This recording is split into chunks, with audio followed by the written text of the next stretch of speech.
നമുക്ക് രേവതിയുടെ സച്ചിയുടെയും നാളത്തെ നല്ലൊരു കഥ കേട്ടാലോ? അപ്പൊ എല്ലാ ദിവസവും ഉച്ചയ്ക്ക് 1-2 മണിക്കുള്ളിൽ തന്നെ രേവതിയുടെ സച്ചിയുടെയും പിറ്റേ ദിവസത്തെ വിശേഷങ്ങളൊക്കെ ചാനലിനകത്ത് അപ്ലോഡ് ചെയ്യുന്നുണ്ട് കേട്ടോ. കാണാൻ താല്പര്യമുള്ളവർ കയറി കാണുകയും വീഡിയോ ഇഷ്ടപ്പെടുവാണെങ്കിൽ ഒന്ന് ലൈക്ക് ചെയ്യാനും മറക്കരുതേ. അങ്ങനെ നാളത്തെ കഥയെ നമ്മൾ കാണുന്നത് ചന്ദ്രമതി ശ്രുതിയോട് ചോദിച്ചു, സത്യം പറയടി, കല്യാണത്തിന് മുമ്പാണോ കല്യാണത്തിന് ശേഷമാണോ നീ പ്രഗ്നന്റ് ആയെന്ന് ചോദിക്കുക. ശ്രുതി ആകെപ്പാടെ വല്ലാതെ നിൽക്കുക. എന്ത് മറുപടി പറയണമെന്ന് അറിയത്തില്ല. അപ്പോഴേക്കും ശ്രുതി വന്നിട്ട് ചോദിച്ചു, എന്താ ശ്രുതി കേൾക്കണേ? നീ പ്രഗ്നന്റ് ആയിരുന്നോ? എനിക്ക് അങ്ങോട്ട് വിശ്വസിക്കാൻ പോലും പറ്റുന്നില്ല. അപ്പോഴേക്കും ചന്ദ്രമതി പറഞ്ഞു, സത്യം പറ, നിനക്കൊരു കുഞ്ഞുണ്ടായിരുന്നോ എന്നൊക്കെ ചോദിക്കുകയാണ്. അപ്പോഴേക്കും ശ്രുതി ഒന്ന് കരയുവാണ്. ശ്രുതി പറഞ്ഞു, ശ്രുതി നീ കാര്യം എന്താന്ന് വെച്ചാൽ പറ. അവസാനം ശ്രുതി പറഞ്ഞു, അതെ, ഞാൻ പ്രഗ്നന്റ് ആയിരുന്നെന്ന് പറയണം. അത് കേട്ട് കഴിഞ്ഞപ്പോൾ എല്ലാവരും ഒന്ന് ഞെട്ടി. അപ്പോഴേക്കും ശ്രുതി ചോദിച്ചു, പ്രഗ്നന്റ് ആയിരുന്നെന്നോ? അതെ ശ്രുതി, ഞാൻ പ്രഗ്നന്റ് ആയായിരുന്നു, പക്ഷേങ്കില് എന്ന് പറഞ്ഞിട്ട് നിർത്തി. അപ്പോഴേക്കും ചന്ദ്രമതി പറഞ്ഞു, ഓഹോ, നീ പ്രഗ്നന്റ് ആയിരുന്നില്ലേ? എന്നിട്ട് നീ എന്താടി പറയാതിരുന്നേ? പ്രഗ്നന്റ് ആന്ന് പോലും പറഞ്ഞിരുന്നില്ലല്ലോ. അപ്പോഴേക്കും ശ്രുതി പറഞ്ഞു, ഞാൻ കല്യാണത്തിന് ശേഷം അമ്മേ പ്രഗ്നന്റ് ആയത്. ശ്രുതി പറഞ്ഞു, കല്യാണത്തിന് ശേഷമോ? എന്നിട്ട് ഞാൻ അറിഞ്ഞു പോലും ഇല്ലല്ലോ. ആ സമയം ചന്ദ്രമതി പറഞ്ഞു, നീ എന്താ ആരോടും പറയാതിരുന്നേ? നീ പ്രഗ്നന്റ് ആയിട്ട് ഞങ്ങൾ ആരും ഇവിടെ അറിഞ്ഞില്ലല്ലോ എന്നൊക്കെ പറയാണ്. ആ സമയം ശ്രുതി പറഞ്ഞു, എനിക്ക് പറയാൻ പറ്റിയില്ല. ഞാൻ പ്രഗ്നന്റ് ആണെന്ന് അറിഞ്ഞു കഴിഞ്ഞപ്പോൾ ഭയങ്കര സന്തോഷമായിരുന്നു. സന്തോഷത്തോടുകൂടി ഞാൻ ആ കാര്യങ്ങളൊക്കെ പറയാനായിട്ട് വന്നതാ. പക്ഷെ ആ സമയത്ത് കുറച്ച് പ്രശ്നങ്ങളും കാര്യങ്ങളൊക്കെ ഉണ്ടായെന്ന് പറഞ്ഞു. ശ്രുതി ചോദിച്ചു, പ്രശ്നങ്ങളോ? എന്ത് പ്രശ്നങ്ങള്? അല്ല, എൻ്റെ അച്ഛൻ ജയിലിൽ പോയ കാര്യങ്ങളൊക്കെ ഇളയച്ചൻ വന്ന് പറഞ്ഞത് അതറിഞ്ഞു കഴിഞ്ഞപ്പോഴത്തേന് ഞാൻ ആകെപ്പാട് തകർന്നുപോയി. ശ്രുതിക്ക് അറിയാലോ, അന്നത്തെ ദിവസം മുഴുവൻ ഞാൻ കരച്ചിലായിരുന്നല്ലോ. രാത്രിയിൽ ഞാൻ ഉറങ്ങാതിരുന്ന് കരച്ചിലായിരുന്നു. പക്ഷെ അങ്ങനെ ആകെപ്പാടെ വിഷമിച്ച് കഴിഞ്ഞപ്പോഴത്തേനും എൻ്റെ വയറ്റിലുണ്ടായിരുന്ന നമ്മുടെ ആദ്യത്തെ കുട്ടി, ആ കുട്ടി അബോർട്ടായി പോയെന്ന് പറയാണ്. അത് കേട്ടപ്പോൾ ശ്രുതിയും ചന്ദ്രമതി എല്ലാവരും ഞെട്ടി. രേവതി സച്ചിയൊക്കെ പരസ്പരം നോക്കുകയാണ്. അവർക്കൊന്നും വിശ്വസിക്കാൻ പോലും പറ്റിയില്ല. കിട്ടിയൊരു കള്ളത്തരം, അപ്പം വായി വന്നൊരു കള്ളത്തരം ശ്രുതി അങ്ങോട്ട് പറഞ്ഞതാണ്. ആ സമയത്ത് ചന്ദ്രമതി ചോദിച്ചു, അബോർട്ടായി പോയെന്നോ? അതെ ആൻറ്റി, അബോർട്ടായി പോയെന്ന് പറയണം. ചന്ദ്രമതിക്ക് ഭയങ്കര വിഷമായി. ചന്ദ്രമതി വന്നിട്ട് ശ്രുതിയുടെ കയ്യെ പിടിച്ചിട്ട് പറഞ്ഞു, എന്നാലും ഈ കുടുംബത്തിലെ ആദ്യത്തെ കുട്ടിയല്ലായിരുന്നോ അബോർട്ടായി പോയത്? എനിക്കിത് വിശ്വസിക്കാൻ പറ്റുന്നില്ല. മോളെ, നിനക്കൊരു വാക്ക് പറയാൻ മേലായിരുന്നോ? ഞാൻ നിന്നെ പൊന്നുപോലെ നോക്കിയാനല്ലോ. നിനക്കൊരാപത്തും വരാതെ നിന്നെ നോക്കിയാനല്ലോ. ദേ, നമ്മുടെ ആദ്യത്തെ കുട്ടി ഒരു കാരണവശാലും പോകത്തില്ലായിരുന്നു. ഈ കുടുംബത്തിന്റെ ആദ്യത്തെ കുട്ടിയല്ലായിരുന്നു എന്നൊക്കെ പറഞ്ഞു. ശ്രുതി പറഞ്ഞു, എന്നിട്ട് എന്താ ശ്രുതി നീ പറയാതിരുന്നേ? പറയണമെന്ന് എനിക്ക് ആഗ്രഹം ഉണ്ടായിരുന്നു, പക്ഷെ പിന്നീട് എനിക്ക് പറയാൻ പറ്റില്ല. എങ്ങനെ പറയാനാ? ഒന്നാമത് കാര്യം, ശ്രുതിക്ക് പിന്നെ ജോലിയും കാര്യങ്ങളൊന്നും ഇല്ലാതിരിക്കുന്ന സമയം ശ്രുതിക്ക് വിഷമോ. പിന്നെ അമ്മയ്ക്ക് ഈ കാര്യങ്ങൾ അറിഞ്ഞിട്ടുണ്ടെങ്കിൽ സഹിക്കാൻ പറ്റില്ലെന്ന് അറിഞ്ഞുകൊണ്ടാ ഞാൻ പറയാതിരുന്നേന്ന് പറഞ്ഞു. ചന്ദ്രമതിയുടെ കണ്ണൊക്കെ അങ്ങോട്ട് നിറഞ്ഞൊഴുകി. ചന്ദ്രമതി ശ്രുതിയെ കെട്ടിപ്പിടിക്കുകയാണ്. എൻ്റെ മോളെ, നീ ഇത്രമാത്രം വേദനയൊക്കെ അനുഭവിച്ചായിരുന്നോ? അതൊന്നും എനിക്ക് അറിയത്തുണ്ടായിരുന്നില്ല. പക്ഷെ ഇപ്പോഴാണ് ഞാൻ മനസ്സിലാക്കുന്നത് എന്താ എങ്ങനെയാന്നൊക്കെയുള്ള കാര്യങ്ങളൊക്കെ. അതെല്ലാം കേട്ട് കഴിഞ്ഞപ്പോൾ ശ്രുതി പറഞ്ഞു, ആൻറ്റി ഒന്നും വിഷമിക്കണ്ടല്ലോ എന്ന് കരുതിയിട്ട് മാത്രമോ പറഞ്ഞതെന്ന് പറയാണ്. പിന്നീട് ചോദിച്ചു, അല്ല, ആൻറ്റിയോട് ഈ കാര്യങ്ങളൊക്കെ ആരാ പറഞ്ഞതെന്ന് ചോദിക്കുക. അത് കേട്ട് കഴിഞ്ഞപ്പം ചന്ദ്രമതി രവീന്ദ്രനെ നോക്കിയിട്ട് പറഞ്ഞു, അതെ, രവിയേണ്ണ എന്നോട് ഒന്ന് പറഞ്ഞെന്ന് പറയാണ്. രവീന്ദ്രൻ പറഞ്ഞു, അതെ, എന്നോട് വന്ന് പറഞ്ഞ് സച്ചി ഈ കാര്യങ്ങളൊക്കെ പറഞ്ഞേ. അങ്ങനെ ഒടുവിൽ സച്ചിയോട് വന്ന് പറഞ്ഞ ആരാന്ന് ചോദിച്ചു കഴിഞ്ഞപ്പം സച്ചി പറഞ്ഞു, എന്നോട് വന്ന് പറഞ്ഞ് ശ്രീകാന്താന്ന് പറയാണ്. ഒടുവിൽ അത് കറങ്ങിത്തിരിഞ്ഞ് രേവതിയുടെ തലയിലേക്ക് വന്ന് വീഴുവാണ്. രേവതിയാണ് വർഷയോട് പറഞ്ഞെന്നുള്ള കാര്യം വർഷം പറഞ്ഞു. അത് കേട്ടിഞ്ഞപ്പോൾ ചന്ദ്രമതി പറഞ്ഞു, എനിക്കറിയാം, ഇവളോ ഇങ്ങനെയൊക്കെയുള്ള പരിപാടി കാണിക്കുള്ളൂ. നാണം ഉണ്ടോടി നിനക്ക് ഈ കാര്യങ്ങളൊക്കെ ഇങ്ങനെയൊക്കെ വിളിച്ചു പറയാനായിട്ട്? രവീന്ദ്രൻ ചോദിച്ചു, അവള് പറഞ്ഞാൽ എന്താ തെറ്റ്? അവളത് നല്ല കാര്യമല്ലേ പറഞ്ഞത്, അത് ഒളിപ്പിച്ചു വെക്കേണ്ട കാര്യമൊന്നും അല്ലല്ലോ. പിന്നെ പറഞ്ഞാലെന്താ? പറഞ്ഞത് തെറ്റില്ല പോലും. ഒന്ന് ആലോചിച്ച് നോക്കി രവിയേട്ടാ, ഇങ്ങനെ എന്തേലും ഉണ്ടെങ്കിൽ ആദ്യം ഒന്ന് ശ്രുതിയോട് ചോദിക്കുമല്ലോ അവള് ചെയ്യേണ്ടിയിരുന്നേ. അതിന് പകരം കുടുംബത്തിലെല്ലാവരോടും പറഞ്ഞു വലിയ പ്രശ്നമാക്കി, അന്താരാഷ്ട്ര പ്രശ്നമാക്കി ഇങ്ങനെ കൊണ്ടുവരുവാണോ ചെയ്യേണ്ടിയിരുന്നേ? ശ്രുതി പെട്ടെന്ന് ഒന്നും അറിയത്തില്ല എന്താ പറ്റി രേവതിയുടെ അടുത്ത് നിന്നിട്ട്, രേവതി, ഇതിന് മാത്രം എന്ത് തെറ്റാ ഞാൻ നിന്നോട് ചെയ്തേ? നിനക്ക് എന്തെങ്കിലും ഉണ്ടെ ചോദിക്കായിരുന്നല്ലോ. ഇത്ര വലിയ പ്രശ്നമാക്കേണ്ട കാര്യം ഉണ്ടായിരുന്നോ? ഇത് മറച്ചു വെക്കേണ്ട കാര്യം ഉണ്ടായിരുന്നോ? എല്ലാവരും കൂടെ എന്നെ കുറ്റക്കാരിയാക്കിയില്ലേ? കണ്ടില്ലേ, കല്യാണത്തിന് മുമ്പ് ഞാൻ പ്രഗ്നന്റ് ആയിരുന്നോ, എനിക്ക് കുഞ്ഞുണ്ടായിരുന്നോ എന്നൊക്കെയായിരുന്നു എല്ലാവരുടെയും മനസ്സിലെ ചിന്ത. അങ്ങനെ എല്ലാവരുടെ മുന്നിൽ ഞാൻ നാണം കിട്ടില്ലേ? അത് കേട്ടപ്പോൾ രേവതി പറഞ്ഞു, ശ്രുതി, ഞാൻ അങ്ങനെയൊന്നും ഓർത്ത് പറഞ്ഞല്ല. വേണ്ട, നീ കൂടുതലൊന്നും പറയണ്ട. ഇത്രയ്ക്ക് നീ തരം താഴാൻ പാടില്ലായിരുന്നു. ശ്രുതി പെട്ടെന്ന് പറഞ്ഞു, അല്ലട സച്ചി, നിന്റെ ഭാര്യ ഇത് എന്ത് വിചാരിച്ചാ? നിന്നെക്കുറിച്ചോ നിന്റെ ഭാര്യയെക്കുറിച്ചോ ഞങ്ങൾ ഇങ്ങനെ എന്തെങ്കിലും പറഞ്ഞുകൊണ്ട് നടന്നിട്ടുണ്ടോ? ഇല്ലല്ലോ. പിന്നെ ഞങ്ങളെക്കുറിച്ച് എന്തിനാ നീ ഇങ്ങനെ പറഞ്ഞുകൊണ്ട് നടക്കുന്നേ? ഒരു കാര്യം ഞാൻ പറഞ്ഞേക്കാം, മേലാല് എന്നെക്കുറിച്ചോ എൻ്റെ ഭാര്യയെക്കുറിച്ചോ ഇങ്ങനെ പറഞ്ഞുകൊണ്ട് നടന്നുണ്ടല്ലോ, സഹിക്കാൻ പറ്റുന്നതിൽ അപ്പുറം എല്ലാത്തിനും ഒരു പരിധി ഉണ്ടെന്ന് പറഞ്ഞു. അപ്പോഴേക്ക് സച്ചി പറഞ്ഞു, നീ എന്തിനാടാ ദേഷ്യപ്പെടുന്നേ? ഇല്ലാത്തൊന്നും എൻ്റെ ഭാര്യ പറഞ്ഞില്ലല്ലോ. രവീന്ദ്രൻ പറഞ്ഞു അത് ശരിയാ, ഇല്ലാത്ത ഒരു കാര്യവും സച്ചി പറഞ്ഞിട്ടില്ല. പിന്നെ വെറുതെ സച്ചിനെ കുറ്റപ്പെടുത്തേണ്ട കാര്യമൊന്നുമില്ല. സച്ചിനെ മാത്രമല്ല രേവതിയെ ഉള്ള കാര്യം തന്നെയല്ലേ പറഞ്ഞേ. അതിപ്പോ രണ്ടാമത്തെ കുഞ്ഞിനെ ഗർഭം ധരിക്കുന്നതിന് അതിനു വേണ്ടി മെഡിസിൻ കഴിക്കാൻ പോയതാ. അത് ഹോസ്പിറ്റലിൽ ചെന്ന് കഴിയുമ്പോഴത്തേനും അറിഞ്ഞ കാര്യമാണ്. അതിപ്പോ ഒരു നല്ല കാര്യമല്ലേ. അതിപ്പോ അറിഞ്ഞല്ലോ എല്ലാവരും. ആ സ്നേഹത്തോട് കൂടിയിട്ടല്ലേ പറഞ്ഞത്. അതിനിപ്പോ ഇത്രമാത്രം കുറ്റപ്പെടുത്തേണ്ട കാര്യമൊന്നുമില്ലെന്ന് രവീന്ദ്രൻ പറഞ്ഞു. ചന്ദ്രമതിക്ക് ദേഷ്യമായി. ഇവളാണ് സ്നേഹത്തോടു കൂടി പറയുന്നത്. ഇവൾ ഒരിക്കലും അങ്ങനെ പറയത്തൊന്നുമില്ല. ഇവള് മനുഷ്യനെ നാണം കെടുത്താൻ വേണ്ടി ഓരോന്നൊക്കെ പറഞ്ഞു ഒപ്പിച്ചോണ്ട് വന്നതാ.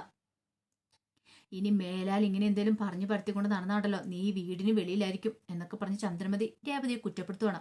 ശ്രുതി രേവതിയോട് പറഞ്ഞു, ദേ മേലാൽ എന്റെ കാര്യത്തിലോ എന്റെ ഭർത്താവിന്റെ കാര്യത്തിലോ ഇടപെട്ടുകൊണ്ട് വന്നേക്കരുത്, അറിയാലോ എന്നും പറഞ്ഞ് ശ്രുതി ദേഷ്യപ്പെട്ട് അങ്ങോട്ട് പോയി. രേവതിക്ക് ഭയങ്കര വിഷമായി. രേവതി സങ്കടത്തോടെ നേരെ അടുക്കളയിലേക്ക് പോരുവാണ്. അപ്പോഴേക്ക് സച്ചു വന്നിട്ട് പറഞ്ഞു, നീ എന്തിനാ സങ്കടപ്പെടുന്നേ? പിന്നെ സങ്കടപ്പെടാതെ. ഇപ്പൊ കണ്ടില്ലേ, എല്ലാ കുറ്റങ്ങളും എന്റെ തലയിലായില്ലേ. എനിക്കിത് തന്നെ വേണം. ഞാൻ വർഷയോട് പറഞ്ഞ് ആരോടും പറയരുതെന്ന്. അതെ, പറഞ്ഞുകൊണ്ടൊന്നും ഒരു പ്രശ്നവും പറഞ്ഞുകൊണ്ടെന്താ, എല്ലാവരും കാര്യങ്ങളൊക്കെ അറിഞ്ഞില്ലേ. പക്ഷെ എനിക്കിത് അത്ര അങ്ങോട്ട് വിശ്വസിക്കാൻ പറ്റിയിട്ടില്ലെന്ന് പറയണം. ഈ സമയത്ത് രേവതി പറഞ്ഞു, സച്ചേട്ടാ ഇതിൻ്റെ ഒന്നും ആവശ്യമില്ലായിരുന്നു, വെറുതെ ഒരു പ്രശ്നം ഉണ്ടാക്കി. ഇനിയിപ്പോൾ ദേവുവിൻ്റെ ഇതിൻ്റെ പേരിൽ എന്തൊക്കെ പ്രശ്നം ഉണ്ടാകുമെന്ന് അറിയത്തില്ല. ദേവു പറഞ്ഞിട്ടാ ഞാനിത് അറിഞ്ഞെന്നുള്ള കാര്യങ്ങളൊക്കെ എല്ലാവരും അറിഞ്ഞല്ലോ, അതെല്ലാവരും പറഞ്ഞിട്ടുണ്ടായിരുന്നു. രവീന്ദ്രൻ ആ കാര്യം പറഞ്ഞിട്ടുണ്ടായിരുന്നു. ദേവു പറഞ്ഞൊരു കാര്യം രേവതി ഇവിടെ ഒന്ന് പറഞ്ഞു, അതിനകത്ത് ഇപ്പം അത്ര പ്രശ്നമാക്കേണ്ട കാര്യമില്ലെന്ന്. ഇനിയിപ്പോൾ ദേവുവിന് ഇതിൻ്റെ പേരിൽ എന്തെങ്കിലും പ്രശ്നം ഉണ്ടാവുന്നിടത്ത് എനിക്ക് നല്ല ടെൻഷൻ ഉണ്ടെന്ന് പറയാണ്. സച്ചി പറഞ്ഞു, അതൊന്നും ഓർത്ത് നീ വിഷമിക്കണ്ട, ആ കാര്യമൊന്നും ഓർത്ത് പേടിക്കണ്ട എന്നൊക്കെ പറഞ്ഞ് രേവതിയെ സമാധാനിപ്പിച്ചു. അതേ സമയത്താണ് ശ്രുതി കുറച്ച് വെള്ളം എടുക്കാനായിട്ട് അവിടേക്ക് വരുന്നത്. അങ്ങനെ വരുമ്പോഴത്തേനും രേവതി സച്ചിയും തമ്മിലുള്ള സംസാരം കേൾക്കുകയാണ്. അത് കേട്ടിപ്പോൾ ശ്രുതി ഒരു നിമിഷം അവിടെ നിന്നു. ആ സമയം രേവതി സച്ചിയോട് പറഞ്ഞു, സച്ചേട്ടാ എനിക്കെന്തോ ശ്രുതിയുടെ പെരുമാറ്റത്തിലൊക്കെ എന്തോ ഒരു പന്തികേട് തോന്നണമെന്ന് പറയണേ. എന്ത്? അല്ല, ഇപ്പൊ രണ്ടാമത്തെ കുഞ്ഞിന് വേണ്ടിയിട്ടല്ലേ മരുന്ന് കഴിക്കാൻ പോയെന്ന് പറഞ്ഞേ. പക്ഷേ എങ്കിൽ എനിക്ക് എന്തോ ഒരു സംശയം ഉണ്ടെന്ന് പറയണം. നിന്റെ സംശയം എന്താന്ന് പറ. അതെ, സച്ചിയോട് പറഞ്ഞ് ശരിയാകത്തില്ല. എന്താണെങ്കിലും അധികം വൈകാതെ തന്നെ അത് വ്യക്തമാവെന്ന് പറയണം. സച്ചി പറഞ്ഞു, ശ്രുതിയുടെ കാര്യം അറിയാലോ, അവര് പക്ക ഫ്രോഡാന്നുള്ള കാര്യം എനിക്ക് നന്നായിട്ടറിയാം. ചിലപ്പോൾ നീ മനസ്സിൽ ഉദ്ദേശിക്കുന്ന പോലെ തന്നെയായിരിക്കും. രേവതി പറഞ്ഞു, എന്താണെങ്കിലും ഞാനത് കണ്ടുപിടിക്കാതെ തന്നെ ചെയ്യും. ഒരു പക്ഷേങ്കിൽ ആദ്യത്തെ കുഞ്ഞ് അബോർട്ടായി പോയെന്നൊക്കെ പറഞ്ഞില്ലേ, അതിനകത്ത് എത്രമാത്രം സത്യാവസ്ഥയാണെന്ന് നമുക്കറിയില്ലല്ലോ. അത് കേട്ടപ്പം സച്ചി പറഞ്ഞു, ഇനിയിപ്പം നീ അതിന്റെ പിന്നാലെ ഒന്നും പോകണ്ട, വെറുതെ എന്തിനാ ഒരു പ്രശ്നം ഉണ്ടാകുന്നേ. രേവതി പറഞ്ഞു, ഞാനിപ്പോൾ തൽക്കാലത്തേക്ക് അതിന്റെ പിന്നാലെ ഒന്നും പോകാൻ പോകുന്നില്ല. പക്ഷേങ്കിൽ എപ്പോഴാണെങ്കിലും അറിയും. ഇപ്പൊ എല്ലാവരും എന്നെയല്ലോ കുറ്റക്കാരിയാക്കിയിട്ട് കണ്ടോണ്ടിരിക്കുന്നേ. അധികം വൈകാതെ തന്നെ സത്യാവസ്ഥകളൊക്കെ പുറത്തു വരുമെന്ന് പറയണം. ഞാനത് കണ്ടുപിടിക്കുക തന്നെ ചെയ്യുമെന്നൊക്കെ ഇങ്ങനെ രേവതി സച്ചിയോട് പറഞ്ഞു. ഇതൊക്കെ കേട്ട് ഇനിയിപ്പോൾ ശ്രുതിക്കൊരു കാര്യം മനസ്സിലായി, അപകടമാണ്. രേവതി എങ്ങനെയാലും തടഞ്ഞാൽ മതിയാവുള്ളൂ. പിന്നീട് ശ്രുതി നേരെ ചന്ദ്രമതിയുടെ അരിയിലേക്ക് വന്നു. ആ സമയം ചന്ദ്രമതി ചോദിച്ചു, എന്താ മോളെ? എന്താന്ന് ചോദിക്കണം. അതെ ആൻറ്റി, എനിക്ക് ചില കാര്യങ്ങളൊക്കെ പറയാനുണ്ട്. അല്ല, മോൾക്ക് എന്താ പറയാനുള്ളത്? എന്താണെങ്കിലും ആൻറ്റിയോട് പറയണം. അത് കേട്ടപ്പോൾ ശ്രുതി പറഞ്ഞു, എനിക്കെന്തോ വല്ലാത്ത സങ്കടം വരുന്നുണ്ടെന്ന് പറയണം. സങ്കടമോ എന്തിന്? അല്ല, ഇപ്പൊ എന്നെക്കുറിച്ച് തന്നെ എന്തൊക്കെ കഥകളാണ് ഇവിടെ എല്ലാവരും ആദ്യം വിചാരിച്ചു. അതാണോ? അതൊക്കെ കഴിഞ്ഞു പോയ കാര്യങ്ങളല്ലേ മോളെ. മോള് നന്നായിട്ട് റെസ്റ്റ് എടുക്കണം. മോളുടെ ആ ABC ജ്യൂസും കാര്യങ്ങളൊക്കെ അതൊക്കെ നിർത്തിയാലും നന്നായിട്ട് ആഹാരം കഴിക്കാൻ പറയാണ്. ശ്രുതി പറഞ്ഞു, ആഹാരം കഴിച്ചിട്ടൊന്നും കാര്യമില്ല. നമ്മുടെ മനസ്സിന്റെ സന്തോഷമല്ലേ ഏറ്റവും വലിയ സന്തോഷം. മനസ്സിന് സന്തോഷമില്ലാതെ പിന്നെ എന്ത് ആഹാരം കഴിച്ചിട്ട് എന്താവാനാന്ന് ചോദിച്ചു. അല്ല മോളെ, പെട്ടെന്ന് എന്താ നിനക്കിപ്പോൾ ഇങ്ങനെ തോന്നാനായിട്ട്? അത് പിന്നെ എന്ന് പറഞ്ഞിട്ട് നിർത്തി. എന്താ കാര്യം എന്താ? അത് രേവതി തന്നെ കണ്ടില്ലേ, ഞാൻ മനസ്സാഭാഷ അറിയാത്ത കാര്യത്തെക്കുറിച്ചൊക്കെയല്ലേ പറഞ്ഞുകൊണ്ട് കിടന്നേ. മറ്റുള്ളവർ എന്ത് വിചാരിക്കും? എനിക്കപ്പോൾ നേരത്തെ ഒരു കുഞ്ഞുണ്ടായിരുന്നൊക്കെ വിചാരിക്കില്ലേ? അതാണ് കാര്യം. അവളെക്കുറിച്ച് ഓർത്ത് വിഷമിക്കണ്ട. അത് ശരിയാവും തോന്നില്ല ആൻറ്റി. ഞാൻ ഇവിടുന്ന് വീട് മാറിയാലോ എന്ന് ആലോചിക്കുക.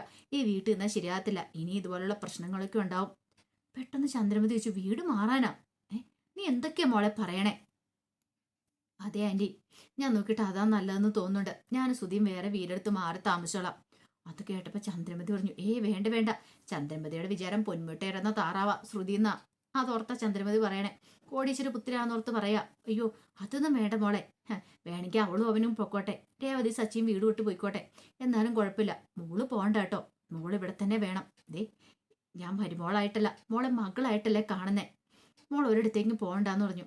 അപ്പോഴേക്കും ശ്രുതി പറഞ്ഞു, എന്നാലും രേവതി പറയുന്നത് കേട്ടിട്ടില്ലേ, അവളുടെ നാവ് ഞാൻ അടക്കിക്കോളാം. അവളിനി ഒന്നും മോളെക്കുറിച്ച് ഒന്നും പറയാനൊന്നും പോകുന്നില്ല. എന്ത് വേണമെന്ന് എനിക്കറിയാം, ഞാൻ ചെയ്തോളാം എന്നൊക്കെ പറയണം. രേവതി അത് കേട്ടുകഴിഞ്ഞപ്പം ശ്രുതി പറഞ്ഞു, രേവതിയോട് നമ്മൾ പറഞ്ഞിട്ട് കാര്യമുണ്ടെന്ന് തോന്നില്ല. അവൾ എൻ്റെ പിന്നാലെ തന്നെ നടക്കുക. ഇപ്പൊ തന്നെ കണ്ടില്ലേ, ഒരു നിസ്സാര കാര്യം ഊതി പെരുപ്പിച്ച ഇത്രയും വലുതായി കൊണ്ടുവന്നേ.